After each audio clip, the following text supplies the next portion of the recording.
December 30th at 8 p.m. local time, what looked like a routine winter night on Calgary's busiest highway turned deadly in seconds.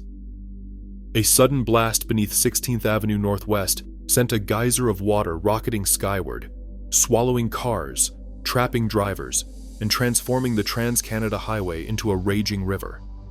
As water surged over windshields and motorists scrambled for their lives, the city's emergency crews raced toward crisis. How could a single rupture cripple infrastructure, threaten thousands, and leave a major city on the brink, all in less time than it takes to change a lane? The answer begins with a flash, a roar, and a disaster nobody saw coming. A deafening roar split the night as the ground beneath 16th Avenue Northwest buckled and heaved. The pavement didn't just crack, it erupted, flinging chunks of asphalt skyward. At the same instant, a column of water shot out of the earth, reaching higher than nearby traffic lights. Drivers slammed on their brakes, tires screeching across slick concrete, but there was nowhere to go. In seconds, the Trans-Canada Highway vanished beneath a wall of water.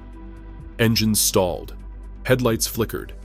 Inside their cars, people watched as water surged past their windows, then over their hoods, then up to the glass.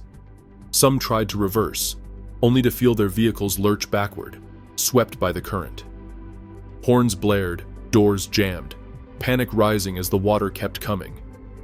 On the westbound lanes, two cars collided, spinning sideways and wedging against the concrete median. The force of the spout rattled the bridge overhead, sending a spray that soaked the underside of the CPKC rail crossing. In the chaos, a few drivers scrambled onto their roofs, clutching cell phones and shouting for help, their voices drowned by the roar of rushing water. For a moment, the city's busiest highway was no longer a road, but a river, swallowing everything in its path. The clock read just after 8 o'clock p.m., but for those trapped inside, time stretched with every heartbeat. All across Bowness, lights flickered as the pressure dropped, and the disaster spread block by block, minute by minute, with no warning and no mercy. Floodwater carved a new boundary across northwest Calgary, slicing through the city's arteries with no warning. At the heart of the chaos stood the CPKC rail bridge near 69th Street Northwest, where the Trans-Canada Highway pinched between concrete and steel. Here, the water surged fastest, funneled by the bridge's low clearance and the sloping roadbed. Traffic data from that night showed thousands of vehicles had been moving westbound before the closure. Now, the highway was impassable in both directions from 49th Street Northwest to Sarcee Trail Northwest. Rushing water swallowed two full lanes, twisting guardrails and sweeping away road signs. Vehicles that tried to skirt the edges found themselves trapped or swept sideways, blocking escape routes for everyone behind them. The bridge itself became a choke point, trapping not just cars, but emergency crews trying to reach the stranded. Westbound lanes between Home Road and Sarcee Trail Northwest vanished under the torrent, cutting off access for fire and rescue units. Every minute added to the urgency, as the corridor that once carried commuters now boxed in those needing help. The city's infrastructure, normally a source of freedom, had turned into a maze of barriers, with the CPKC rail line looming overhead and the highway beneath transformed into a river. For first responders, the geography of the disaster meant every rescue had to be planned around blocked roads, submerged lanes, and the relentless force of water still pouring from the broken main. The disaster zone stretched far beyond the rupture itself, creating a labyrinth of flooded streets and closed intersections, with no clear path in or out. Calgary Fire Department crews arrived as the water still surged across the highway, headlights cutting through spray and darkness. The first priority was to reach the trapped vehicles before the current worsened or the temperatures dropped any further. Floodwater was already up to the door handles, swirling with grit and debris, and the cold could sap strength in minutes. Firefighters moved quickly, deploying rope lines from the embankment down to the submerged cars. Every step was mapped out. No one entered the water without a safety tether, and each rescuer was backed up by a second team on the roadside, ready to pull them out if the current shifted. The rescue checklist was drilled into muscle memory. Confirm the number of occupants, Check for anyone hidden in the back seats. Scan for signs of distress. Some vehicles sat at odd angles, half submerged or pinned against the median, making doors impossible to open from the outside. Firefighters smashed windows where needed, always mindful of the water's pressure and the risk of sudden movement. In one case, a car had drifted so far from its original lane that crews had to wade out chest deep, using the rope as their only anchor against the pull of the current. Safety remained the guiding rule. 13 people were pulled from 8 vehicles that night, each rescue unfolding under the glare of emergency lights and the relentless sound of rushing water. Some drivers had already climbed onto their roofs, shivering and soaked, while others waited inside, unsure if it was safer to stay put or try to escape. Firefighters worked methodically, moving from car to car, searching every compartment, never assuming a vehicle was empty until it had been checked by hand. The operation lasted just minutes, but every decision was made with precision, no shortcuts, no improvisation. The discipline behind each move kept the disaster from turning deadly, even as the water kept rising and the night grew colder. Josh Podolsky remembers the sound first, a low, thunderous boom that seemed to shake the steering wheel. In the next breath, water was everywhere, hammering the undercarriage and forcing its way through the seams. He tried to open his door, but the pressure held it shut. For a moment, the only thing to do was watch as the water kept rising, climbing over the windows and swallowing the dashboard. Then came the cold, seeping in through the floor and numbing his legs. On the roof of a nearby truck, Eric and Amanda Wisniewski pressed together, their boots slipping on wet metal. They had scrambled out the window as water rushed in, pulling themselves up just in time to avoid being trapped.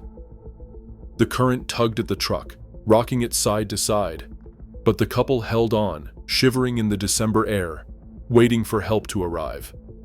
Across the flooded highway, headlights flickered as more drivers clambered onto car roofs, some shouting for help, others silent, faces pale in the glow of emergency lights. 2 people who tried to wade for safety nearly lost their footing and were swept off balance by the force of the water. Firefighters reached them just in time, hauling them back to higher ground. For those still inside their vehicles, every second felt stretched thin. The water was bitterly cold, the air thick with the smell of wet asphalt and engine coolant, and the sound of rushing water drowned out everything else. When the rescues finally came, relief washed over the stranded drivers as quickly as the flood itself. Firefighters moved from car to car, checking every compartment and calling out to anyone who might still be inside.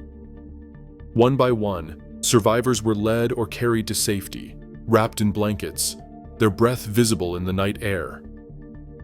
No one suffered lasting harm. 13 people were pulled from 8 vehicles, everyone accounted for. In the aftermath, the shock lingered, but so did a sense of gratitude. A night that could have ended in tragedy, instead remembered for the lives saved and the calm that followed the chaos.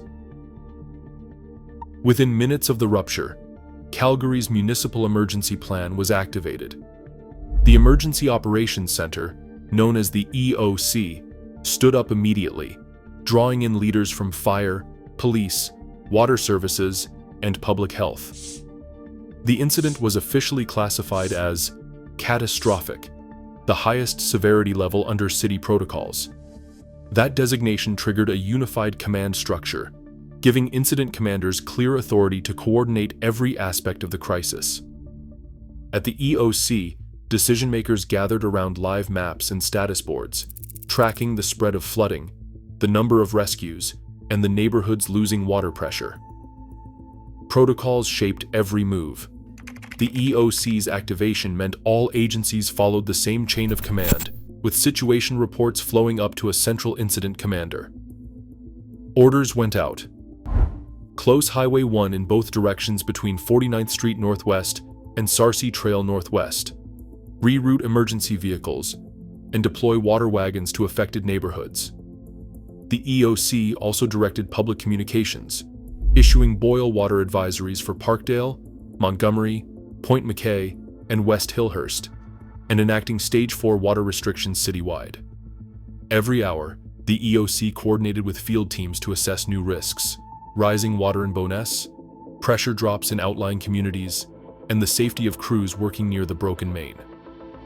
The catastrophic label meant no resource request was too large or too urgent. Engineers, logistics specialists, and public health officials worked side by side, guided by established emergency protocols. The EOC's leadership turned a chaotic night into a coordinated response, setting the stage for the technical challenges that would follow. These included draining the damaged pipe, excavating the rupture, and restoring service to thousands of homes and businesses. Before a single shovel can break ground, city engineers face a non-negotiable rule: the pipe must be drained. The Bearspaw South Feeder Main, installed in 1975, is a high-pressure artery moving thousands of liters every minute beneath 16th Avenue Northwest. Even after the rupture, what is left inside holds enough force to blast debris and water skyward, just as it did the night the pavement exploded. Crews cannot risk sending workers into a trench with that kind of danger lurking below. The first step is isolation. Utility teams use underground valves to cut off water flow on both sides of the break, but decades-old infrastructure does not always cooperate. Maps can be outdated, valves corroded or buried under layers of asphalt and soil. Sometimes it takes hours to locate and confirm every shutoff point, especially when the original records date back to the 1970s. Only when the pipe is fully isolated can the draining begin. Draining a feeder main is not as simple as opening a tap. The volume is massive, and the water must be released in a controlled way to prevent downstream flooding or pressure surges elsewhere in the system. Engineers monitor every step, watching for sudden drops or unexpected spikes. Safety protocols require that the main be fully depressurized before excavation starts. It is a process that can stretch over a day or more, even with crews working through the night. Independent experts point out that this protocol is not just about caution, it is about survival. Pressurized pipes have killed before, and the risks increase with age and corrosion. With the Bearspaw South Main, maintenance records are under scrutiny, and requests for inspection logs and repair histories are already in motion.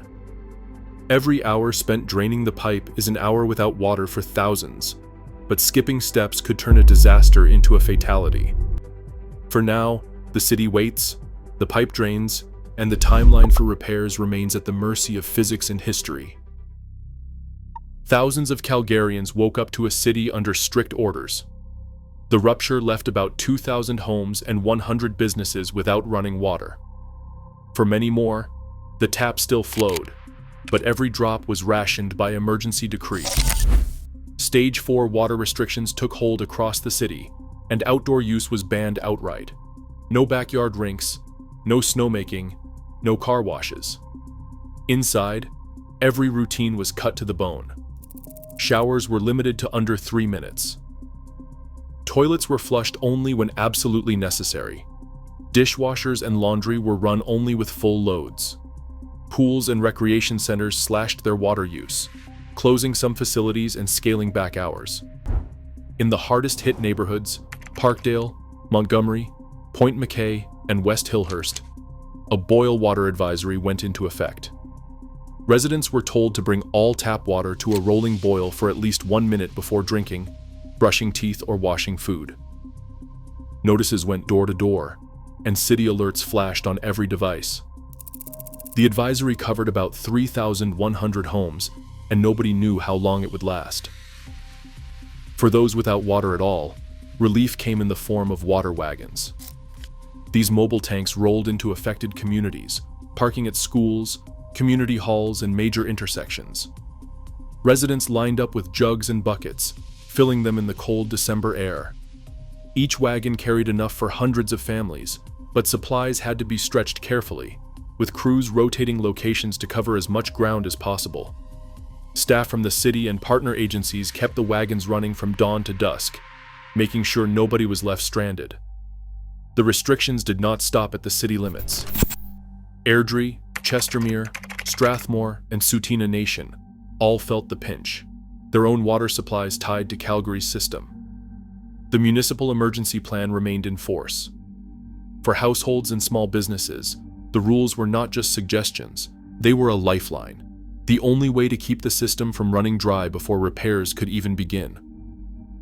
Mayor Jeremy Farkas stepped before the cameras just after midnight, his voice steady but unmistakably tense. He laid out the reality. The Bearspaw South Feeder main, buried since 1975, failed for the second time in less than 2 years. Crews faced a grueling repair process with no shortcuts. The pipe had to be fully drained before any digging could begin. That step alone could stretch for more than a day. Only then could excavation crews reach the rupture, assess the damage, and start the repairs. The city's estimate was 7 to 10 days before the main could be refilled, tested, and safely restored. Until then, the boil water advisory would remain in place, and thousands would go without reliable service. Police issued a blunt warning, urging Calgarians to avoid 16th Avenue Northwest and Sarcee Trail Northwest entirely. Non-essential travel was discouraged, and traffic updates became a fixture on local radio. For many, the disruption meant more than just inconvenience. Small businesses along the corridor faced another forced closure. Residents in the hardest-hit neighborhoods lined up at water wagons, some for the second time in 18 months. Frustrations simmered, not just about the break itself, but about why it had happened again. Questions mounted over the city's inspection records and maintenance history. Requests for pipe inspection logs and repair documentation began circulating before sunrise. Critics pointed to the lack of publicly available data on the main's condition, demanding more transparency from city officials. Some asked why the city had not replaced the aging feeder after the 2024 rupture, or whether deferred maintenance had played a role. As the repair timeline stretched ahead, the sense of urgency grew. Residents wanted answers. Was the city doing enough to protect its most vulnerable communities? Would water wagons reach every household in need? The mayor promised a full accounting, but for now the only certainty was the waiting, and the hope that this time the repairs would hold. A 50-year-old pipe, corroded by decades of road salt, brought a city to its knees in minutes, twice in under 2 years. As Calgary's population grows and weather extremes intensify, critical infrastructure faces mounting pressure. The next rupture is not a question of if, but when. For every city, neglect is no longer an option. What would your community do if the water simply stopped? Let me know your thoughts in the comments.